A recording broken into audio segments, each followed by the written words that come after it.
Bueno, ante todo, mi agradecimiento por haberme invitado a regresar otra vez a Costa Rica, donde efectivamente me encuentro como en mi casa, o yo creo que todavía mejor que en mi casa, porque allí no me tratan tan bien, aquí creo que me tratan bastante mejor, hecho por el cual al final voy a acabar decidiendo quedarme aquí, porque es donde se está maravillosamente bien, aparte de la belleza natural, pues bueno, el encanto de sus gentes, que me parece que es verdaderamente impagable.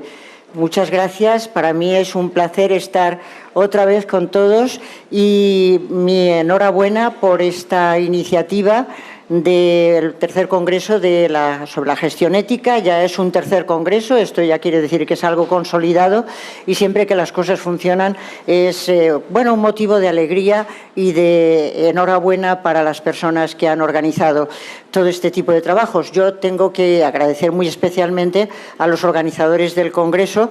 Tendría que ir mencionando a tantos amigos que tengo en la sala, que no voy a mencionarlos porque siempre me dejaré alguno y eso queda muy feo, pero no tengo más remedio que nombrar a doña Vera Solís y a Juan Carlos Sevillani, que son los que han estado escribiendo correos electrónicos sin cuento con lo aburrido que es eso, que saben ustedes que la burocracia es lo peor que se puede hacer en este mundo.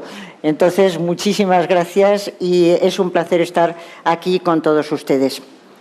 El tema del que vamos a hablar es un tema que nos interesa a todos, que es el tema de la ética, es un tema que convoca y reúne a los que estamos aquí presentes y voy a decir desde el principio que, aunque algunos ya me lo habrán oído decir, pero lo voy a repetir, me interesa tratar del tema de la ética, como decía Ortega y Gasset, sobre todo desde el par, no tanto el par moral y moral, como el par estar alto de moral o estar desmoralizado.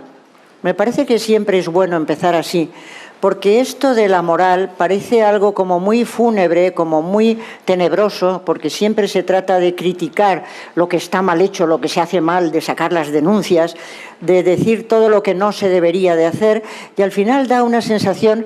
Había en España un programa, que no sé si ustedes lo vieron o tenían también en Costa Rica, que se titulaba 1, 2, 3 y que había era un concurso de estos que los concursantes pues iban eligiendo diferentes cosas y había siempre unos, lo que llamaban los supercicutas, que eran una especie de brujos o brujas o gentes malvadas que tocaban una campanita en cuanto alguien cometía un error. Se hacían especialmente antipáticos. Y esto de la ética en ocasiones parece que es un conjunto de gente que toca la campanita en cuanto alguien comete un error, con lo cual se hace especialmente antipática. Supongo que los presentes comprenderán que yo nunca me hubiera dedicado a la ética si de lo que se tratara es de tocar una campanita cuando todo el mundo o cuando la gente está actuando mal, porque no tengo ningún interés en estar diciendo a la gente qué debe hacer, qué no debe hacer. No es ese el asunto tanto de la ética. La ética de lo que trata fundamentalmente es, como diría muy bien Ortega, de intentar que las personas y las sociedades estén altas de moral y no desmoralizadas. Una sociedad alta de moral es una sociedad que tiene ganas de abordar los retos vitales, tiene ganas de enfrentar los problemas con los que se encuentra y además tiene ganas de resolverlos con altura humana. Ustedes tienen como sociedad un conjunto de retos, habrá con toda seguridad un nivel de pobreza, un nivel de gente que todavía no ha accedido a la educación como debería de hacerlo, gentes que tienen enfermedades y no tienen todavía una asistencia sanitaria adecuada, gentes que seguro que tienen un conjunto de aspiraciones y de deseos que los tienen en el corazón deseando que eso vaya adelante. Y cuando una sociedad está alta de moral, tiene ganas de abordar esos retos y de salir adelante, intentando que todos tengan los recursos necesarios para comer, para desarrollarse, como diría Amartya Sen, para llevar adelante aquellos planes de vida que tengan razones para valorar. Cada ser humano tiene sus proyectos de felicidad, sus proyectos de vida buena, pero hay una enorme injusticia entre algunos que efectivamente pueden llevarlos adelante y otros que no pueden de ninguna manera. Una sociedad que está alta de moral lo que desea es intentar que todos sus ciudadanos tengan lo suficiente como para llevar adelante sus planes de vida feliz que cada uno tiene que decidir según sus propuestas personales y según sus opciones personales. Desde esa perspectiva me interesa hablar de estar altos de moral y de construir sociedades que estén altas de moral, que tengan ganas de resolver problemas como, por ejemplo, el que tenemos en Europa y estamos resolviendo tan mal, que es el de la crisis de los refugiados que vienen de otros países y se les cierran las puertas. No se está alto de moral si se está cerrando la puerta a los refugiados. No se está alto de moral si se está cerrando la puerta a los inmigrantes pobres que vienen, no porque no les gusta estar en su casa, sino porque en su casa no se puede estar. Es fundamental para una sociedad pensar que hay unos retos que son prioritarios, que hay que abordar, y para eso es necesario tener recursos, es necesario tener fuerza, es necesario estar altos de moral. A nadie le gusta estar desmoralizado, porque cuando se está desmoralizado no se tiene ganas ni de levantarse por la mañana, no se tiene ganas ni de salir de casa. En cambio, cuando se está alto de moral, se tiene ganas de abordar todos los retos vitales. Esa es la primera perspectiva que quiero decir para lo que va a venir a continuación. La segunda, que me parece importante, y todos los presentes estamos trabajando en el tema de la ética, hacer, como diría Ortega y Gasset, moralita y no moralina. Son dos expresiones que a mí me gusta mucho repetir, pero es importante para que la gente no se confunda. Porque de la misma manera que en ocasiones la ética parece algo verdaderamente negativo, de crítica continua, algo siniestro, pues en ocasiones la ética se convierte en moralina. Y yo miré en el diccionario qué quiere decir, y para los que no lo sepan se lo cuento. Moralina quiere decir prédica empalagosa y ñoña que se extiende sobre una situación corrupta para que deje de oler mal. Hay en muchas ocasiones, y ustedes tendrán conciencia, de que oyen hablar de alguna persona que habla de lo que hay que hacer desde el punto de vista ético, de lo que no se debe de hacer, y se dan cuenta de que es pura moralina, que es una prédica empalagosa y ñoña que se está extendiendo sobre una situación que no está bien para que deje de oler mal. Como comprenderán, si la ética fuera moralita, y si además consistiera nada más en decir lo que no se debe de hacer y además consistiera en, pues habría que borrarla del mapa. Habría que borrarla del mapa porque eso no es positivo. José Ortega y Gasset hablaba de que la ética es moralita y, como comprenderán, la palabra moralita viene de dinamita, que es un explosivo potente. Cuando se pone en una situación que está mal, estalla y entonces se puede reformar a fondo para construir algo mejor. Creo que los que estamos aquí nos interesa la moralita. Creo que nos interesa tratar de ver qué es lo que está mal, pero sencillamente para cambiarlo hacia algo mejor. Que lo que nos interesa es que las cosas funcionen adelante, construir y no solamente negar o no solamente hacer una serie de charlas empalagosas y ñoñas. Creo que queremos construir hacia el futuro y además sin nostalgia de pasados. Nunca hubo una época perfecta, nunca hubo aquel tiempo maravilloso en que la gente era espléndida y nosotros lo que tratamos es de decir, ¿pero qué nos ha pasado en esta época horrorosa en que se han perdido los valores? Es lo que me dicen todo el mundo en todas las sociedades. Todo el mundo está convencido de que se han perdido los valores. Pero no, los seres humanos somos incapaces de no valorar. Valoramos siempre, siempre. Nunca se pierden los valores. Lo que ocurre es que ponemos en primer término unos valores y otros en segundo término. Priorizamos unos y dejamos en segundo lado otros. Y si priorizamos y ponemos en primer término los valores del triunfo, del éxito, los valores económicos, los valores, y dejamos en segundo lado otros valores como pueden ser la libertad, la solidaridad, la igualdad, efectivamente lo que estamos haciendo es priorizar unos valores que tendríamos que pensar en voz alta si nos parecen los adecuados o nos parecen los equivocados.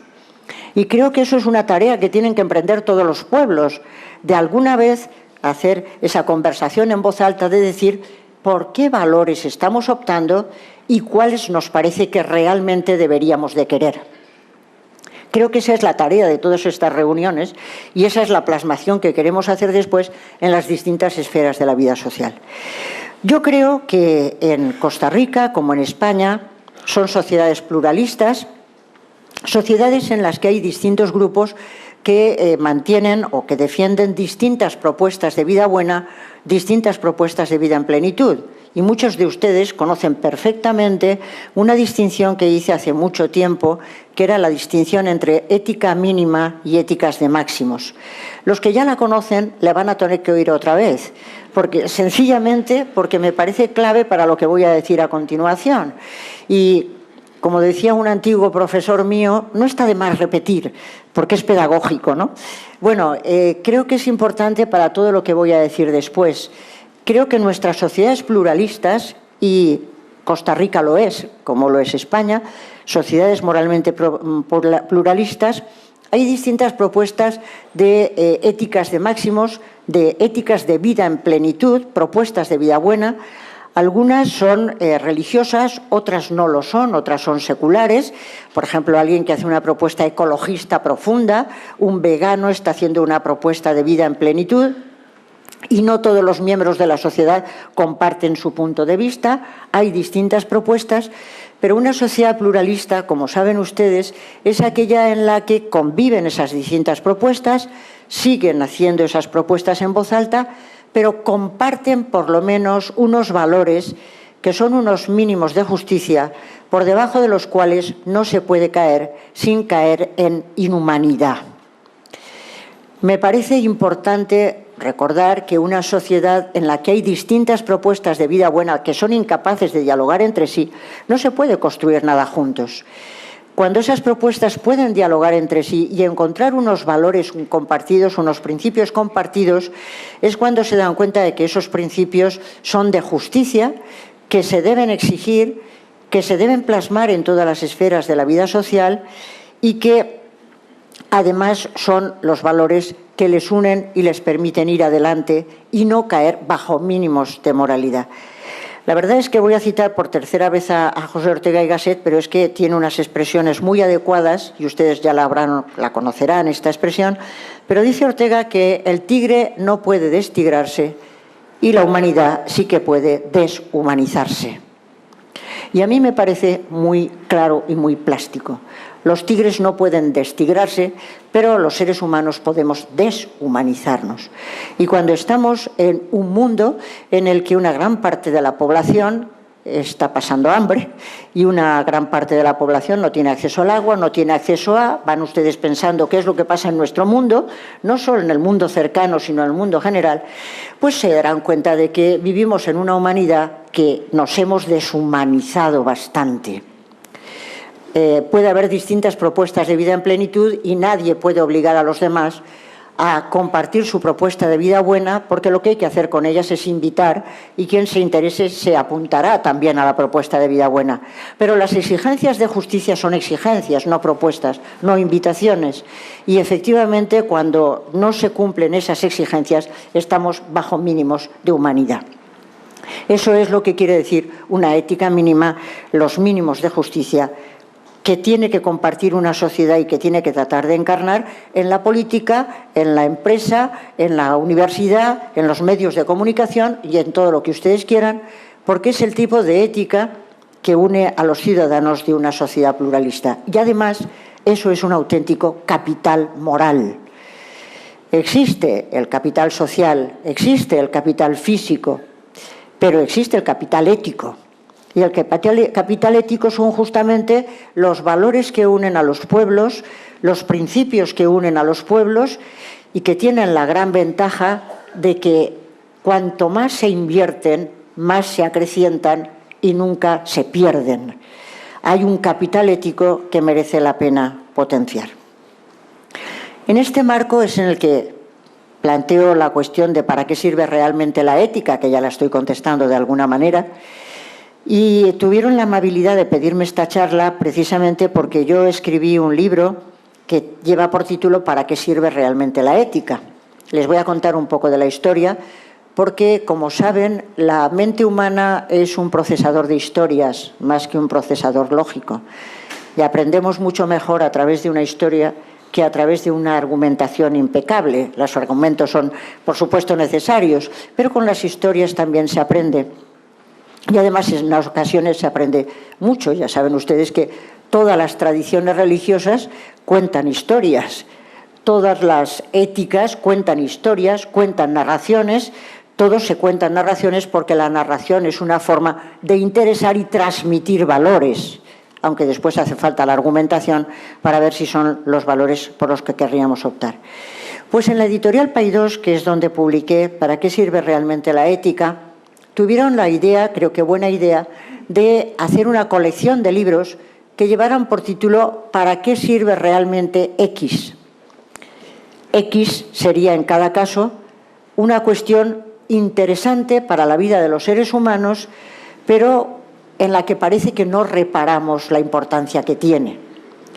Hay una serie de cosas que son muy importantes para los seres humanos, no nos damos cuenta, y lo que se quería era justamente ver qué cuestiones sí que interesan.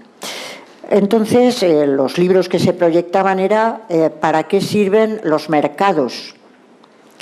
Todo el mundo se pregunta, los mercados dicen, los mercados hacen, y al final uno pregunta, ¿usted sabe lo que son los mercados? Y la verdad es que la gente no lo sabe. ¿Para qué sirve un juez? Aquí lo sabrá mucha gente, pero los ciudadanos comunes y corrientes, cuando se le pregunta realmente para qué sirve un juez, dicen, pues exactamente no sé para qué. ¿Para qué sirve un periodista? Pues tampoco acabo de saber para qué sirve un periodista. Y con la pregunta fue una mujer. Las mujeres somos inteligentes a veces, ¿verdad que sí? Todas las que estamos aquí lo somos. Las mujeres a veces son inteligentes. Pues fue una mujer la que dijo, hay que hacer un libro sobre ¿para qué sirve realmente la ética?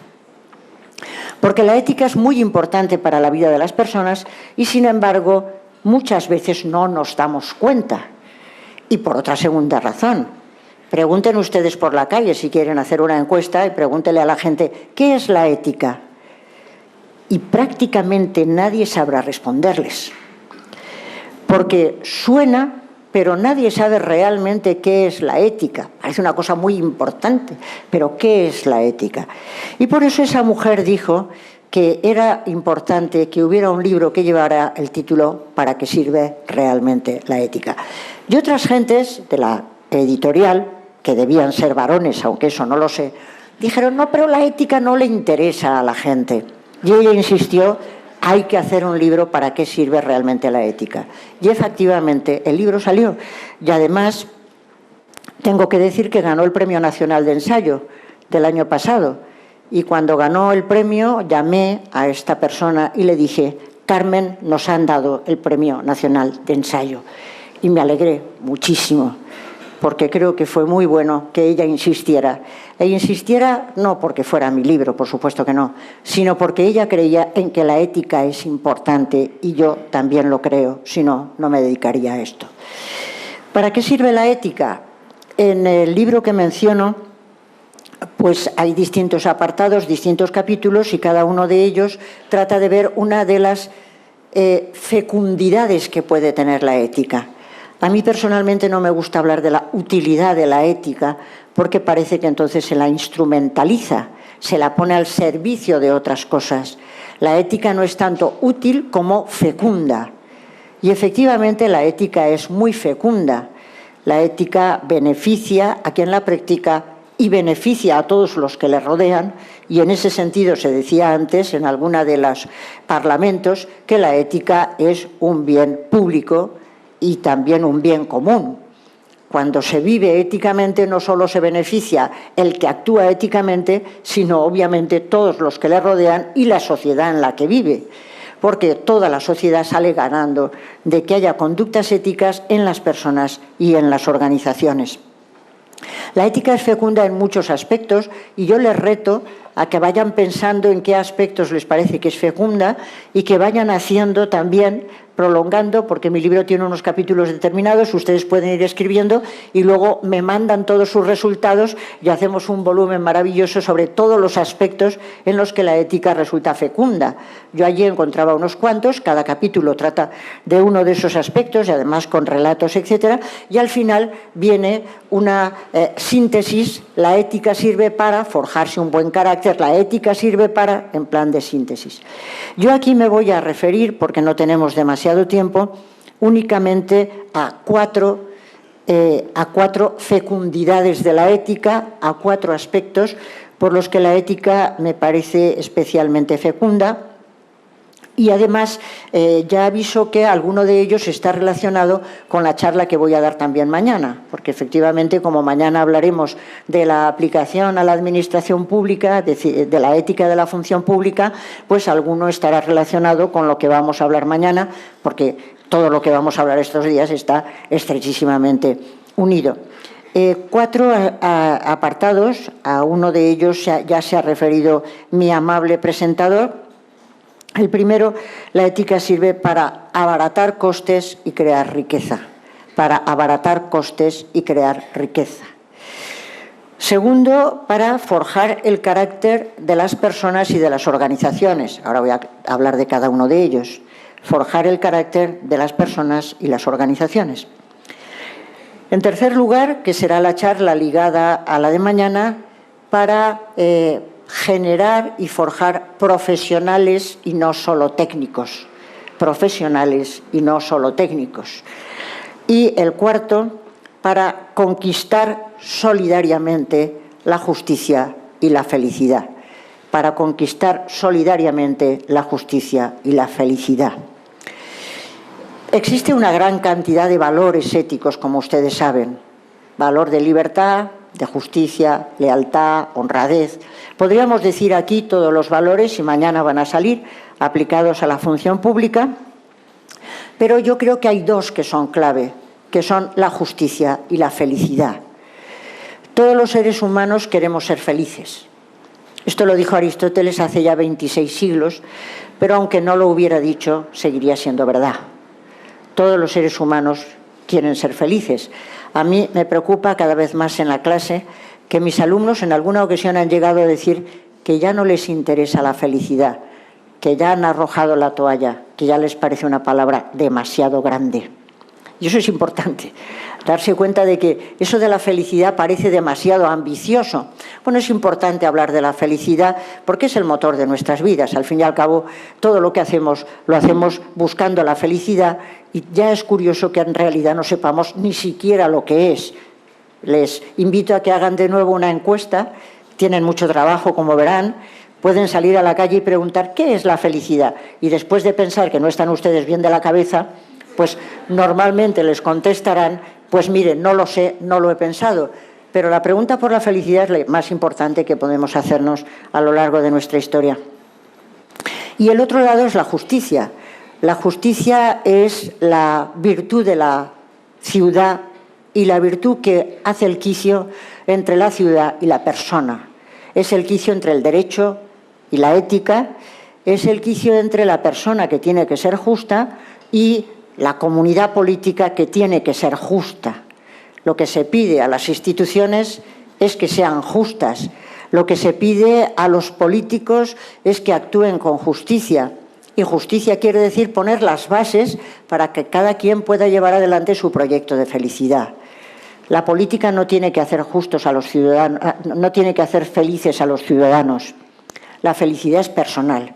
Es mi opción personal, que yo puedo hablar con otras gentes, ver qué modelos tienen ellos, qué propuestas tienen en ellos, pero la opción por la felicidad es una opción personal y no viene desde los políticos. Yo recuerdo en una ocasión en las elecciones, que son algo eterno, yo no sé si en Costa Rica pasa lo mismo, en España siempre estamos en campaña electoral, siempre, además con tantas comunidades autónomas, siempre estamos, dicen, se va a abrir la precampaña, y dices, pero ¿cómo la precampaña? Si estamos en campaña desde hace un siglo, siempre estamos en campañas. Bueno, pues en una de las millones de campañas, alguien de un partido político dijo que nos iba a hacer felices a los españoles, e inmediatamente tuve claro a quién no iba a votar.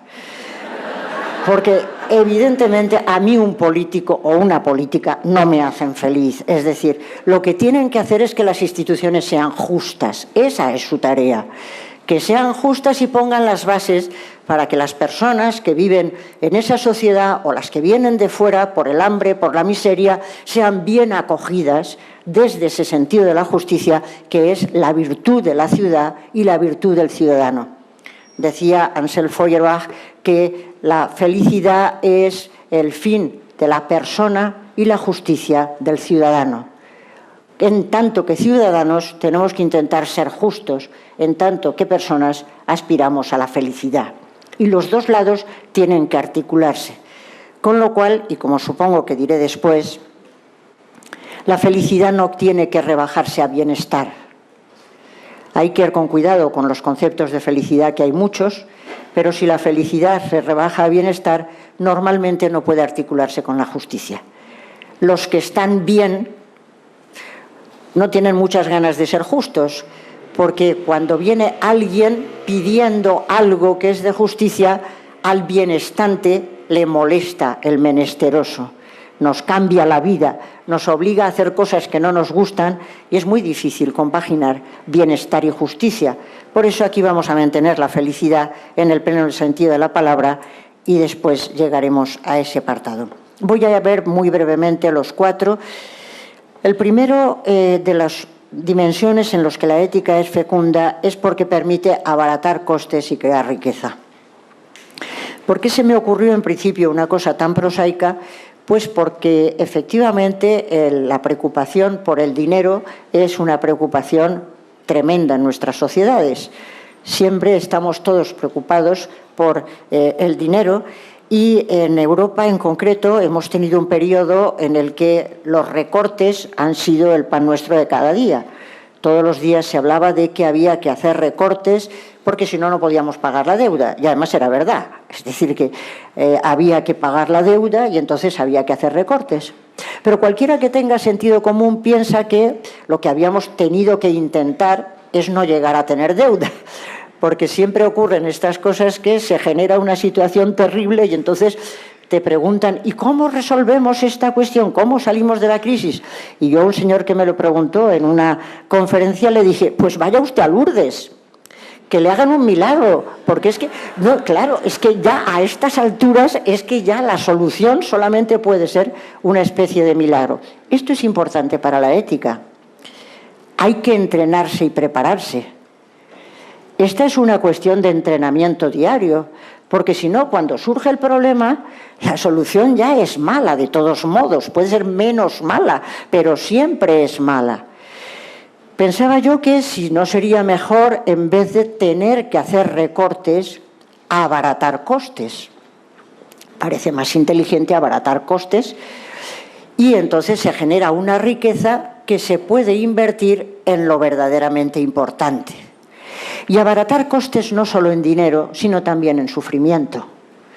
Porque con la crisis que empezó en 2007, el sufrimiento de los que se han quedado sin empleo, el sufrimiento de los que se han tenido que marchar del país porque aquí no lo encontraban y han tenido que abandonar sus hogares, el sufrimiento de las familias que se han quedado en un nivel de pobreza, es un sufrimiento real ya. Y ese sufrimiento nos lo podíamos haber ahorrado. Si en las sociedades se viviera éticamente, ahorraríamos muchísimo sufrimiento y ahorraríamos también mucho dinero. El sufrimiento que se genera con las malas acciones, con las malas conductas, con las malas decisiones, es un sufrimiento enorme y eso parece que no se piensa. Se entiende que, por ejemplo, la economía es como una especie de destino. Los ciclos económicos que dicen los economistas neoliberales, esos ciclos con los que uno no puede hacer nada porque está atado, ¿es que no hay decisiones humanas también en economía?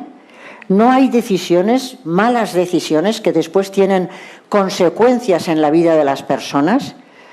¿No ocurre también que quien decide, voy a poner el ejemplo porque es el último que ha aparecido, el caso de Volkswagen, que, como saben todos los presentes, es una marca extraordinaria, que no necesitaba para nada hacer algo, bueno, verdaderamente tonto para una marca de tanto prestigio. ¿Por qué han tenido que hacer algo que en realidad era ilegal y que en realidad era inmoral? ¿Por qué han tenido que hacerlo?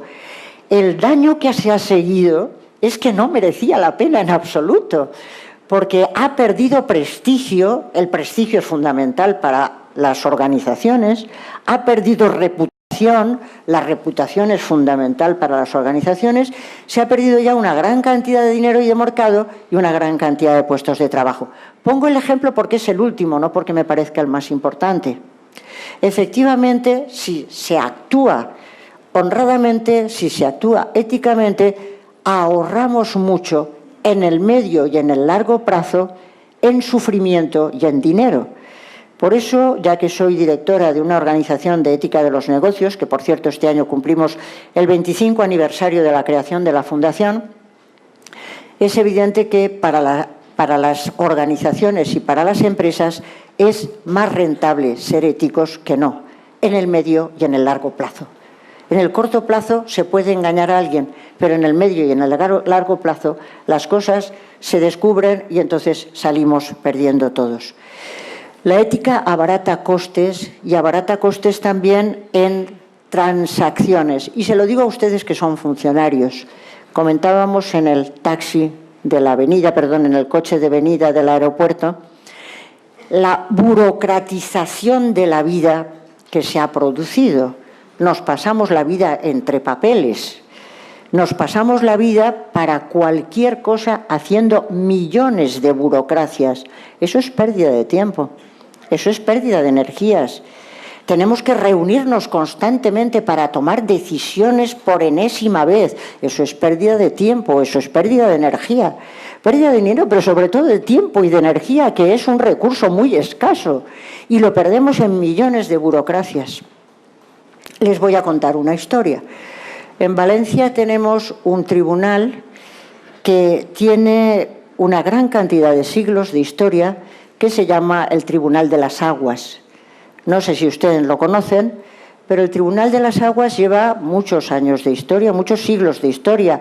Viene de la época de los árabes y es un tribunal muy curioso. Pueden ir ustedes, si van a Valencia, ciudad preciosa que les aconsejo visitar, y van en jueves a las 12 de la mañana a la catedral, verán que se celebra el Tribunal de las Aguas, que lo que hace es distribuir o resolver los conflictos que se plantean en la distribución del agua. El agua es fundamental para Valencia porque tenemos huerta. Entonces el agua es un bien común. La autora premio Nobel Elinor Ostrom estudia al Tribunal de las Aguas como un ejemplo de lo que es la distribución de un bien común. Un bien común como el agua es el bien que pertenece a todos. Y si no se actúa honradamente a la hora de regar, a las horas que hemos dicho, a las horas que nos toca, si unos intentan quitarles el agua a los otros, etcétera, entonces el bien común desaparece y deja de ser bien para todos. El bien común, como la ética, tiene que ser construido entre todos y repartido entre todos. Y en ese tribunal hay 8 síndicos, cada uno de los cuales representa una de las acequias del río Turia y tiene una peculiaridad y es, no se lo van a creer, no hay papeles. Todo descansa en la palabra dada desde hace siglos. No hay papeles.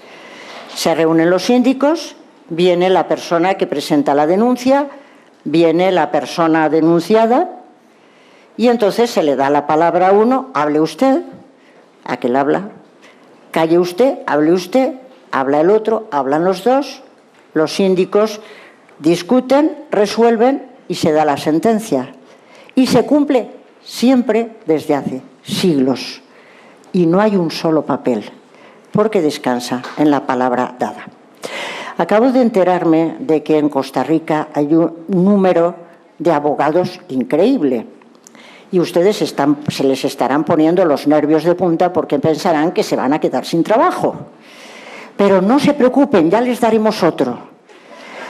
Pero si conseguimos que efectivamente nuestras relaciones humanas pudieran descansar cada vez más en la palabra dada, sería maravilloso. Yo sé que en sociedades complejas no es posible. Aquí solo se discute el tema del agua y es un mecanismo que puede hacerse. Pero lo estoy poniendo como ejemplo de qué pasa en nuestras sociedades complejas, que tenemos que invertir una gran cantidad de tiempo, de energía, de sufrimiento, cuando podría ahorrarse si hubiera confianza. La confianza es el valor fundamental de cualquier pueblo. Si hay confianza de los ciudadanos en los políticos, de los ciudadanos en la administración, de los pacientes en los médicos y las enfermeras, de los estudiantes en sus profesores, si hay confianza, entonces se abarata enormemente, todo se agiliza, porque no hay que dar grandes explicaciones, sino que podemos confiar unos en otros. Es verdad que estamos en sociedades complejas, pero es verdad que estamos bajo mínimos de confianza. Y cuando en una sociedad la confianza cae bajo mínimos, resulta muy difícil reconstituirla y recuperarla. Resulta muy difícil, es fácil perderla, pero es muy difícil recuperarla. Y la ética tiene que ver con la confianza. En un mundo en el que no hubiera engaños, los costes de transacción serían mucho menores. Me decía esta mañana una periodista: usted sueña. Yo no sueño nada. Bueno, por la noche sí, como todo el mundo. Claro, porque eso es inevitable. Pero no es cuestión de sueños. La ética no son sueños. La ética es, sencillamente, que no nos parece suficientemente bueno el mundo en que estamos porque aspiramos a otro mejor. No es un sueño en el sentido de la utopía irrealizable, esto nunca podrá ser. No, es el sueño en el sentido de merece la pena apostar por este mundo mejor porque creemos en él, porque nos parece que es lo que se merecen los seres humanos, que tienen dignidad y no un simple precio. En un mundo en el que no hubiera engaños, en un mundo en que dijéramos la verdad y fuéramos transparentes, sería todo verdaderamente mucho más barato y habría más tiempo. Y podríamos invertirlo en cosas mucho más interesantes. Podríamos invertir el dinero y el tiempo en educación, en cultura, en disfrute de un ocio que sea constructivo y no en todas estas cosas. La segunda dimensión que quería mencionar es la forja del carácter. La forja del carácter de las personas y las organizaciones. Esta tarde creo que hay una conferencia sobre ética y derecho. Y como ustedes saben, la ética y la ética y el derecho son complementarios. No sustituye uno a otro. Una sociedad tiene que tener leyes, y más si es un Estado de derecho, como es su caso, y las leyes tienen que cumplirse. La anomia es letal para una sociedad, las leyes tienen que cumplirse, pero las leyes no bastan, sino que hace falta siempre también una dimensión ética. Ética y derecho son complementarias, las dos son necesarias. La ética se ocupa de la forja del carácter de las personas y de las organizaciones. De la forja del carácter de las personas y de las organizaciones. La palabra ética, como saben, quiere decir carácter. Quiere decir morada, quiere decir muchas otras cosas, pero quiere decir también carácter.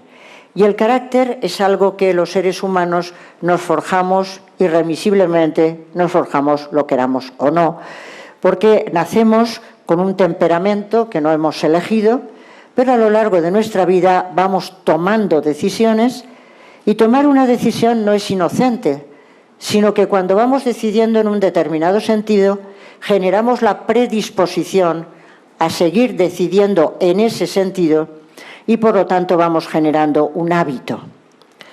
Los hábitos, como saben, componen el carácter de las personas, las predisposiciones a actuar en un sentido o en otro. Y esas predisposiciones nos las generamos nosotros, están en nuestras manos. Los seres humanos somos libres y la libertad tiene que ver con tratar de ir forjándose unas predisposiciones u otras, y por eso decía Heráclito de Éfeso que el carácter es para una persona su destino. No nacemos destinados a. Hay quienes nacen con más posibilidades de temperamento que otros, con una mejor lotería natural y social. Pero después, a lo largo de las decisiones vitales, vamos generando esas predisposiciones que sí que están en nuestras manos forjarse. Los hábitos para el bien se llaman virtudes y los hábitos para el mal se llaman vicios. Jerga o lenguaje que tiene muy poca reputación hoy en día, porque hablar de virtudes y de vicios suele caer bastante mal a la gente. Yo digo en ocasiones que ya casi nadie le llama virtudes a sus hijas Si hay alguien entre el público que se llame Virtudes, que levante la mano, y entonces tendré que ver que hay una excepción, pero ya casi nadie llama Virtudes a sus hijas, cuando era un nombre en algún tiempo, y sin embargo a todo el mundo le gusta mucho presumir de ser un tanto vicioso. Yo me voy a tomar aquí la virtud del vicio en el sentido claro del término, y recuerdo a los presentes que la palabra virtud quiere decir excelencia. En el mundo griego el virtuoso es el excelente. El comienzo de la ética occidental, dicen muchos autores, viene en los poemas homéricos. Confío en que hayan leído todos los presentes la Ilíada y la Odisea. Si no los han leído, les aconsejo que en cuanto salgan de aquí vayan al primer kiosco y lo compren y se lo lean, porque merece la pena. En la Ilíada y la Odisea aparecen, como recordarán ustedes, unos héroes que son los excelentes, los virtuosos, los que desarrollan alguna capacidad por encima de la media. Desarrollan alguna capacidad por encima de la media.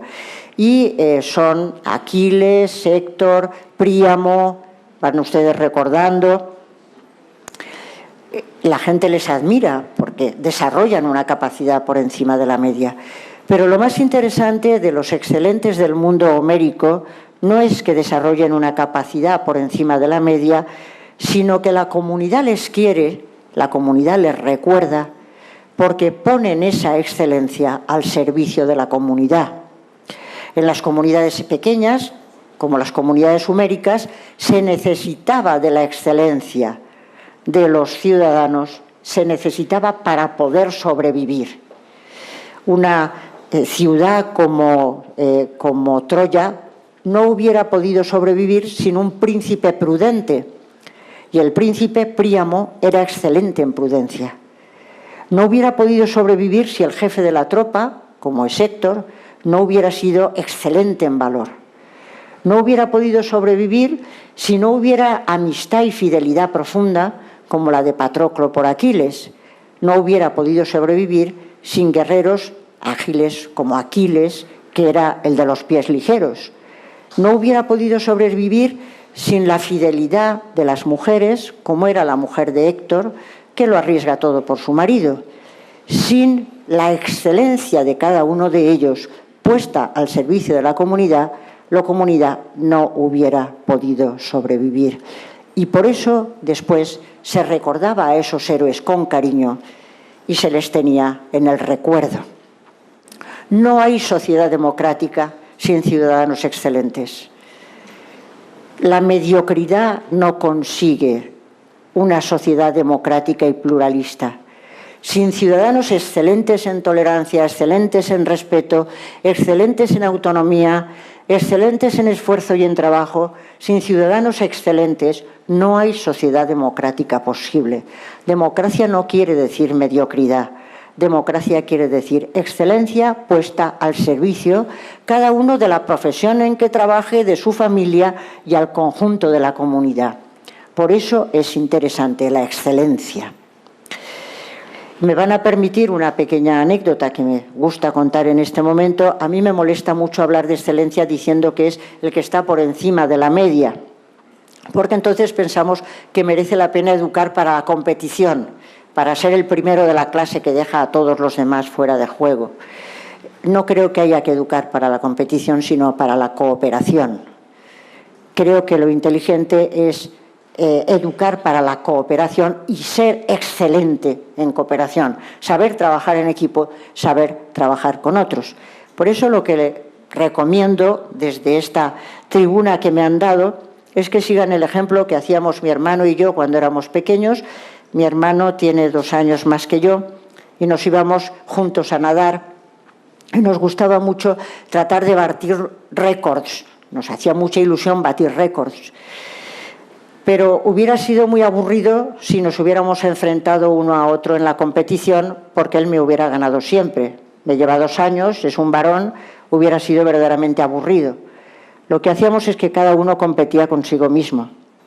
Y el otro se quedaba fuera con el reloj de nuestro padre en la mano, con el reloj de bolsillo, y entonces iba mirando en el segundero y cuando uno había batido su récord, el otro le decía: ¿has batido tu récord? Y nos poníamos contentísimos. Y llegábamos a la hora de comer y decíamos: mamá, mamá, he batido mi récord en crawl. Y cada uno estaba muy contento porque había batido su propio récord. Creo que el excelente hoy en día no tiene que ser el que intenta desalojar a todos, porque el que intenta desalojar a todos es el que genera enemigos, es el que genera adversarios, y eso no es ni siquiera inteligente. Eso lo recogeré después. Creo que hacen falta gentes excelentes. Excelentes administradores públicos, excelentes médicos, excelentes enfermeras, excelentes universitarios que ponen su excelencia al servicio de la comunidad y tratan de competir consigo mismos por una razón. No tanto porque les interesa la institución en la que trabajan, que es importante, no tanto que les interesa la organización en la que trabajan, que es importante, sino porque se dan cuenta de que esa organización y esa institución sirven a las personas. Y cuando se está al servicio de las personas, hay que intentar ser competente, hay que intentar mejorar, hay que intentar competir consigo mismo para ofrecer lo mejor que se tiene. Si no, no merece la pena. Por lo tanto, excelencia forja del carácter excelente de las personas y de las organizaciones. Y mañana hablaremos de las organizaciones y las instituciones, porque si las organizaciones no intentan ser excelentes, entonces las personas que trabajan en la institución, para ser morales, para trabajar moralmente, tienen que ser héroes. Evidentemente, si tenemos una institución o una organización en la que se sabe que se están tomando decisiones absolutamente inmorales, al que pretende ser moral normalmente se le está pidiendo que sea un héroe, porque en cuanto diga algo que no suena bien, va a quedarse en la calle. Segunda cuestión, pues, la ética sirve para forjar el carácter de las personas y de las organizaciones en el sentido de forjar gentes excelentes dispuestas a poner su excelencia al servicio de la comunidad. En tercer lugar, la ética sirve para forjar profesionales y no solo técnicos, y de esto hablaremos mañana más, porque vamos a referirnos a una profesión determinada. Pero lo quiero dejar ya sentado porque entiendo que quien domina técnicas no es un buen profesional, sino que el buen profesional es el que pone las técnicas al servicio de los fines de la profesión. Y esto en sus profesiones es importante y en otros es importantísima. En España hay una gran preocupación, les voy a contar un ejemplo que es muy palmario. Para cursar medicina, no sé si aquí ocurre lo mismo, es importante haber obtenido una nota altísima en el bachillerato. Hay un cupo y solo los que tienen una nota altísima pueden cursar medicina. Pero entonces se ha producido una consecuencia perversa, y es que los que sacan mejor nota se creen obligados a estudiar medicina. Y eso es muy malo porque no necesariamente están vocacionados para hacer medicina. Y para hacer medicina lo que se necesita es alguien vocacionado que tenga las habilidades necesarias como para desarrollar esa profesión, pero no tiene por qué ser un excelente sabio en matemáticas, sino que es alguien que tiene que tener la habilidad suficiente y ponerla al servicio de la profesión. Es muy importante darse cuenta de que la cuestión no es que se sepa mucho o se sea muy técnico, sino que las técnicas es importante estudiarlas para ponerlas al servicio de las metas de la profesión. El que no conozca la meta de la profesión no es un buen profesional, es un técnico. Y recuerdan la frase de Aristóteles: tan bien hace los venenos el que los utiliza para matar como el que los utiliza para salvar. El buen profesional hace el veneno para salvar, el mal profesional hace el veneno para matar. Profesionales y no solo técnicos, mañana hablaremos un poco más sobre ellos. Y el último punto sería el de la conquista solidaria de la libertad y de la justicia. La ética es fecunda para conquistar solidariamente la libertad y la justicia. Y en este punto En nuestro grupo de trabajo venimos en los últimos tiempos trabajando en neurociencias, trabajando en neuroética y en neuropolítica y en neuroderecho. Y desde esos estudios hemos llegado a unas conclusiones que les voy a comentar en este cuarto punto, que serían las siguientes. En primer lugar, creo que vivimos en sociedades en que partimos del error de creer que los seres humanos somos seres individuales, cada uno de los cuales busca su máximo beneficio, y hemos hecho como clave moral de nuestras sociedades el individualismo de quien pretende quedárselo todo, el individualismo maximizador, que consiste en creer que cada uno trata de conseguir el máximo a costa de cualquier cosa. Se dice que los seres humanos somos individuos egoístas que tratamos de maximizar nuestro beneficio a toda costa. Eso es falso. Y, perdón, ¿cuánto tiempo me queda para hablar que no he podido ver cuando empezábamos? Me queda media hora. Bueno, pues entonces, lo siento, pero les voy a contar otra historia, porque es una historia que les va a gustar mucho. Tengo que decirles una cosa. No crean que estoy vulgarizando en absoluto. Todo lo que estoy diciendo tiene una base filosófica muy potente y puedo optar por contarles la pragmática trascendental y hacer la reconstrucción de la pragmática trascendental y contraponerla a la hermenéutica crítica, con lo cual ustedes se van a dormir todos y además van a tener razón, o puedo contarles lo mismo pero de otra manera. Y es lo que estoy intentando hacer, porque de lo que estoy diciendo viene detrás el trabajo de un equipo que hemos venido investigando en ética, en filosofía jurídica, etcétera, y a la hora de tratar de comunicarlo a un público más amplio, obviamente creo que sería criminal contarles las reflexiones filosóficas, que están muy bien si fuera un congreso de filósofos estrictos. Entonces, lo que les estoy contando va siempre con intención, por supuesto, de comunicar qué es lo que creo que tiene que ser una conferencia. Un intento de comunicar, de sintonizar con un público que ha hecho la opción de estar aquí y no se merece que le cuenten una historia aburridísima, de esas que luego llegan a casa diciendo ha sido muy interesante porque no he entendido casi nada. Entonces parece que hemos conseguido un nivel de una jerga que, como decía Adorno, es una jerga para rufianes, es decir, una jerga para los que se entienden entre ellos, ¿no?, que tienen, pero los de fuera.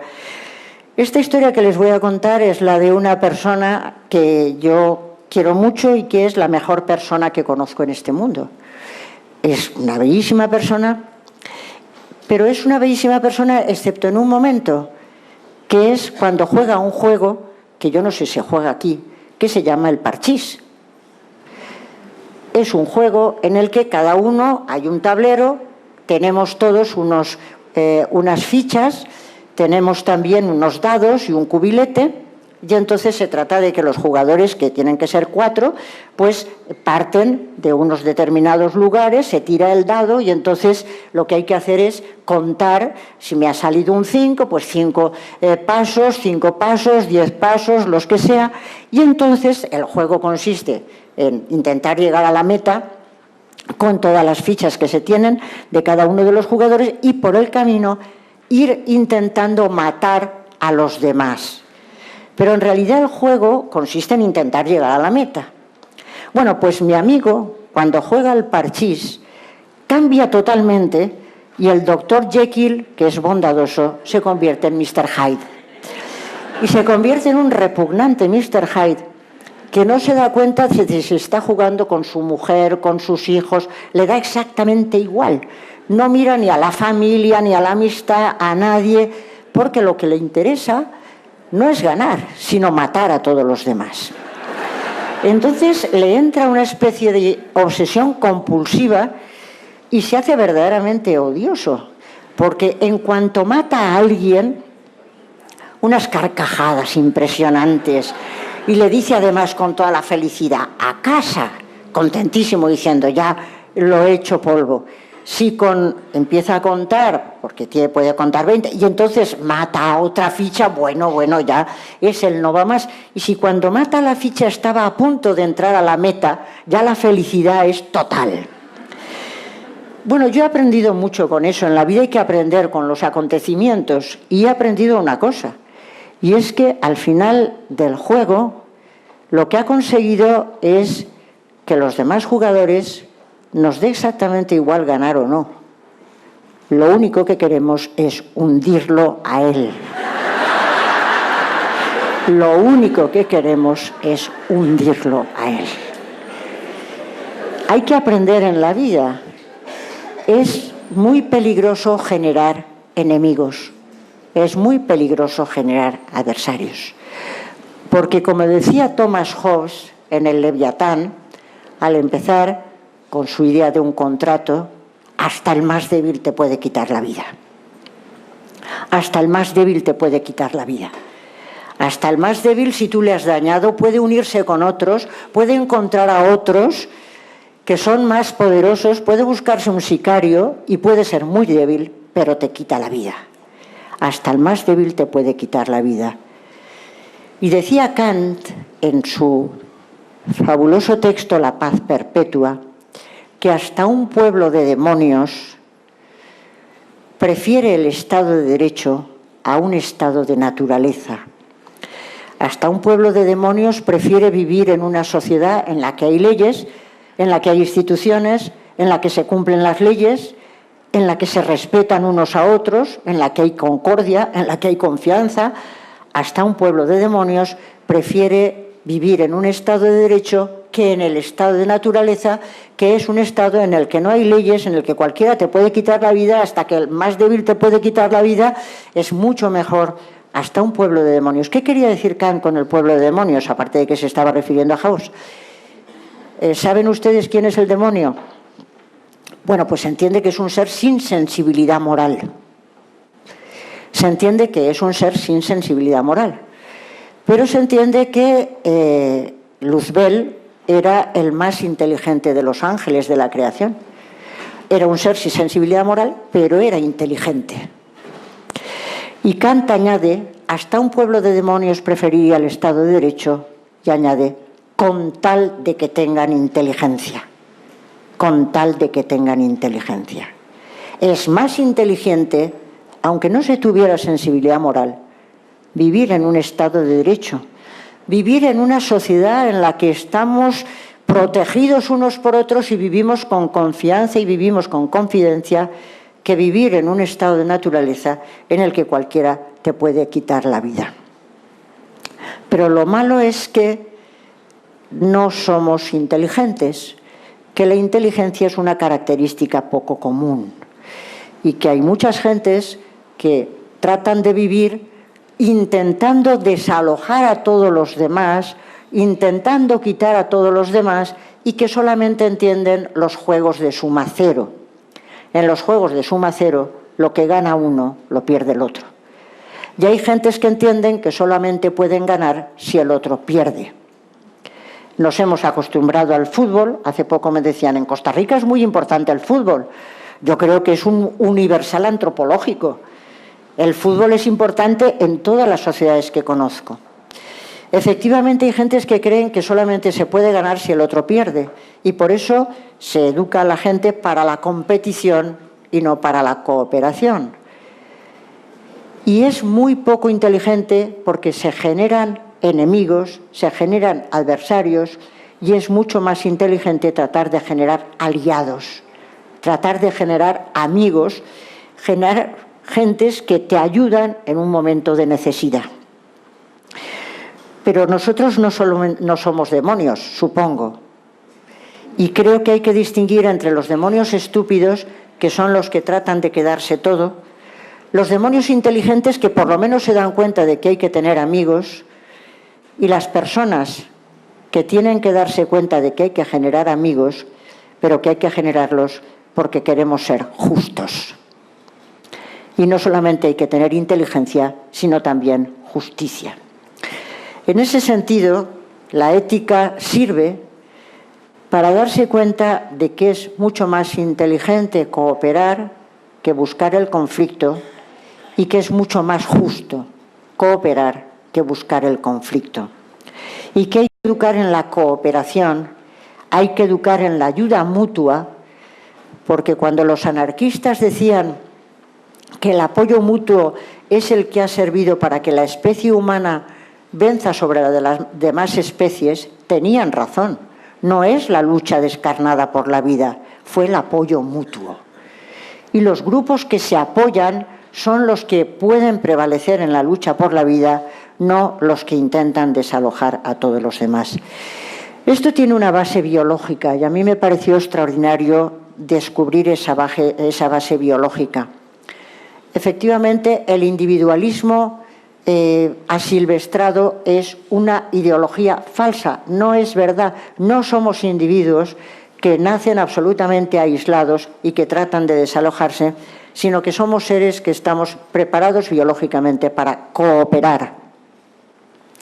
Y en los trabajos de biología hoy en día se habla de que el ser humano no es un homo económicos, sino un homo reciprocans. Somos capaces de reciprocar, no estamos hechos para desalojar a todos los demás. Y esto se puede explicar recurriendo o estudiando lo que se ha llamado en algún momento el altruismo biológico. El altruismo biológico es un problema que se le planteó a Darwin cuando quería publicar el origen del hombre, se dio cuenta de una cosa muy curiosa porque él había puesto como base para toda la evolución el de la lucha por la vida y el de la selección natural, y se dio cuenta de una cosa. Claro, si la selección natural es la clave, entonces los altruistas tendrían que desaparecer. Un altruista es aquel que sacrifica energías en su propia fortalecimiento y lo invierte en otros. Ese es un altruista. No está buscando su propia adaptación, sino que invierte energías en la adaptación de otros. Si efectivamente la selección natural fuera el mecanismo, los altruistas tendrían que haber desaparecido, no tendría que haber ninguno. Y sin embargo, los altruistas permanecen. ¿Por qué sigue habiendo altruistas? Desde el punto de vista de las abejas, que eso no me interesa, sino del de los seres humanos. La explicación que se ha ido dando ha sido explicaciones muy variadas, la de Hamilton, etc. Una de ellas es la explicación del altruismo genético. El altruismo genético consiste en decir que los seres humanos estamos dispuestos a ser altruistas con aquellos que comparten nuestros genes, porque así reforzamos nuestra herencia genética, reforzamos. Por eso los padres trabajan por los hijos, por eso los hermanos se protegen entre sí, porque estamos intentando reforzar a los que están en nuestra misma tradición genética. Si eso fuera verdad, si los seres humanos fuéramos nada más altruistas genéticos, no podríamos criticar de ninguna manera el nepotismo. El nepotismo. ¿Saben lo que es el nepotismo? Evidentemente que sí. El nepotismo del pobre Cornelio Nepote, que le ha quedado el nombre a él, el nepotismo es a la hora de tener que distribuir puestos, dárselos a los familiares. Claro, es muy común. Es en ocasiones lo que se llama el familismo amoral. El familismo amoral que no es propio del Estado de Derecho, porque consiste en dar los puestos a los parientes y no a los que tienen más mérito. Evidentemente, en la administración pública el criterio tiene que ser el mérito, no que sea alguien de la familia. Pero si los seres humanos fuéramos altruistas biológicos, no se nos podría pedir otra cosa y tendríamos que promocionar siempre a los parientes porque no se nos podría pedir otra cosa. Bueno, eso no es cierto, porque alguienes se preguntaron, pero los seres humanos practicamos el altruismo más allá del parentesco. Y entonces la conclusión a la que se ha llegado es la de que cuando se fue conformando el cerebro, los seres humanos vivíamos en grupos muy pequeños y cada grupo pequeño necesitaba apoyarse internamente, los individuos necesitaban apoyarse internamente para poder sobrevivir. En ese sentido, Los seres humanos estamos hechos para cooperar, para ayudarnos mutuamente, y entonces viene la gran clave: estamos dispuestos a dar siempre que podamos recibir. El ser humano es homo recíprocans, y en esos grupos pequeños intentábamos defendernos de los que venían de fuera, porque el que venía de fuera era un enemigo. ¿Les suena? El que viene de fuera es un enemigo. Los que estamos dentro nos reforzamos, nos ayudamos unos a otros, hacemos nuestra camarilla y tratamos de combatir al invasor extranjero, porque estamos dispuestos a dar siempre que podamos recibir. Hay unos matemáticos evolutivos que cuentan el ejemplo de dos matemáticos, de dos profesores, de un profesor de Oxford que iba siempre a los entierros de sus colegas. E iba a los entierros de sus colegas porque quería que cuando él muriera también ellos fueran a su entierro. Pero no los mismos, sino otros. No los mismos, sino otros es la clave de la reciprocidad indirecta. Estamos dispuestos a dar siempre que después podamos recibir, no siempre de los mismos, sino posiblemente de otros. Y esa es la clave de nuestras sociedades, de la sociedad costarricense y de la sociedad española. Los ciudadanos estamos dispuestos a cumplir determinados deberes, pero siempre que se protejan nuestros derechos. Estamos dispuestos a dar, pero siempre que podamos recibir. Y esas son nuestras sociedades contractualistas, que son las sociedades de doy y recibo. Es bueno que las sociedades en las sociedades se dé y se reciba, que sean sociedades cooperativas, que cumplan los contratos, evidentemente que es bueno. Y entonces ya voy acabando con mis historias porque el tiempo se me está agotando y creo que hace falta un poquito de coloquio, aunque sea un poquito. Había un jefe indígena, conste que ya me quedan pocas historias, había un jefe indígena que estaba contándoles a sus nietos una historia y les decía: en cada ser humano hay dos lobos que luchan a lo largo de toda su vida, el lobo de la misericordia, el lobo de la bondad, el lobo de la lealtad, y otro lobo que es el lobo de la discordia, de la violencia y de la maldad. Los nietecitos le están escuchando y cuando acaba la historia le preguntan: abuelo, ¿quién crees que ganará? ¿Quién de los dos lobos crees que ganará? Y la respuesta del jefe me parece extraordinaria: aquel al que alimentéis. Aquel al que alimentéis. Si alimentamos el lobo de la discordia, pues eso será. Si alimentamos el lobo de la concordia, pues eso será. Hay que alimentar la cooperación, hay que alimentar el trabajo en equipo, los juegos de suma positiva, no educar para la competición despiadada. Pero aún así siempre nos queda un límite, y es el límite de los que parece que no tienen nada que ofrecer a cambio. Porque si estamos dispuestos a dar y hay quien parece que no tiene nada que dar a cambio, en todas sociedades quedan siempre los excluidos. Los que parece que no tienen nada que ofrecer y por lo tanto no le interesan a nadie. Los excluidos quedan fuera y luego la gente dice: hay excluidos, claro, es que parece que no tienen nada que dar. Todos los seres humanos tienen algo que dar, pero a veces no lo vemos. Y entonces siempre queda la exclusión cuando es un mundo cooperativo. Por eso yo les diría, para acabar, que uno de los males que hay que acabar es con la aporofobia. Por favor, escríbanlo: aporofobia. Es un término de mi invención. Es un término de mi invención. Hace años, bastantes, escribí un artículo en el diario en El País, que es donde yo colaboro, y dije: creo que hay que añadir un término en el diccionario de la lengua, con tantos que se añaden. Y es un término porque creo que refleja una realidad, y cuando a la realidad no se le pone nombre, entonces se ideologiza. Si se le pone nombre ya lo reconocemos. Yo oí hablar de xenofobia y me di cuenta de que a la gente no nos molestan los extranjeros. La principal riqueza de España es el turismo. Nos encanta que vengan extranjeros. Supongo que en Costa Rica también. Nos da igual que sean de otra raza, de otra etnia, de otra lo que sea, nos da exactamente igual, lo que queremos es que vengan, Yo pensé que no nos molestan los extranjeros, nos molestan los extranjeros pobres. Es decir, claro, los inmigrantes que parece que no traen nada, los refugiados que parece que no, claro.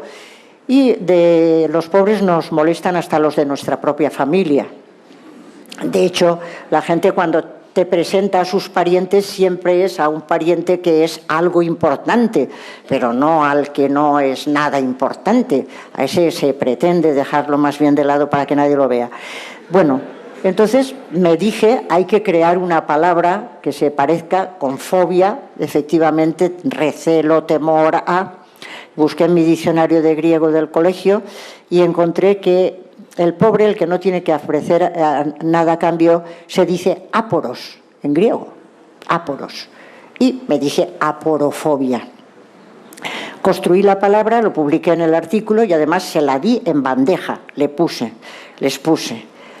Aporofobia, paréntesis, del griego áporos y fobos. Les ponía la presión. Y luego, dícese de, que es lo que ponen en los diccionarios, o sea, se lo di ya en bandeja, Pero no lo han puesto. Ahora bien, lo dije esta vez una vez en un programa de radio, y en ese programa tenían una serie de personas que están mirando a la vez, cuando tú dices algo, miran para completarte, para darte información, y me dijeron, pero está en Wikipedia. Miren en Wikipedia, viene aporofobia. Bueno, yo creo que efectivamente los límites del dar y el recibir están cuando pensamos que hay quienes no pueden dar nada a cambio y más bien molestan.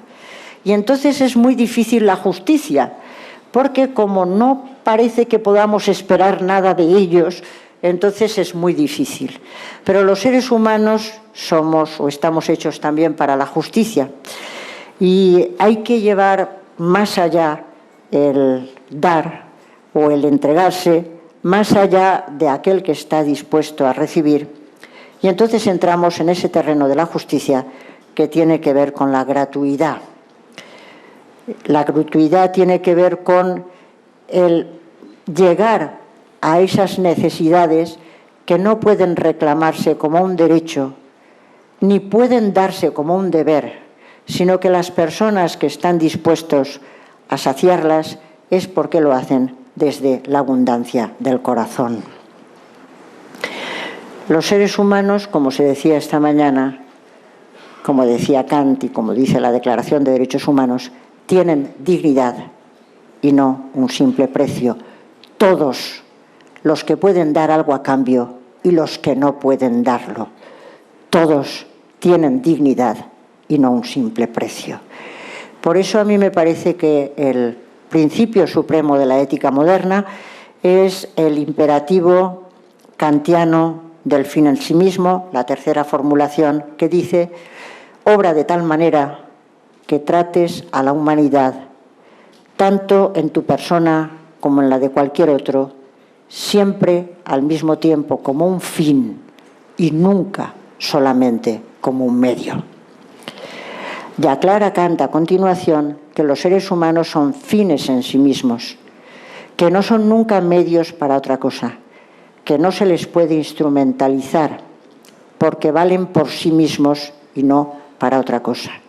En esa época en que estaba naciendo el capitalismo, en esa época en que se hablaba en el lenguaje de la mercancía, de que todo tiene un precio, Kant dice que hay una diferencia en el mundo de valor entre el precio y la dignidad. Los seres humanos no tienen precio, porque tiene precio aquello que se puede intercambiar por un equivalente.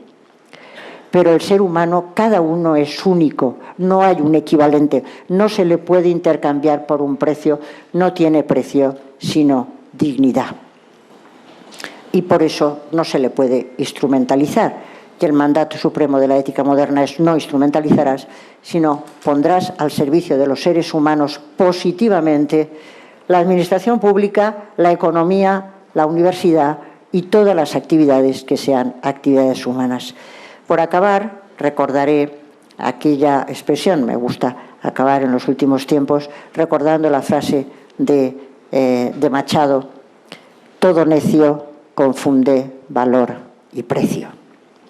Todo necio confunde valor y precio.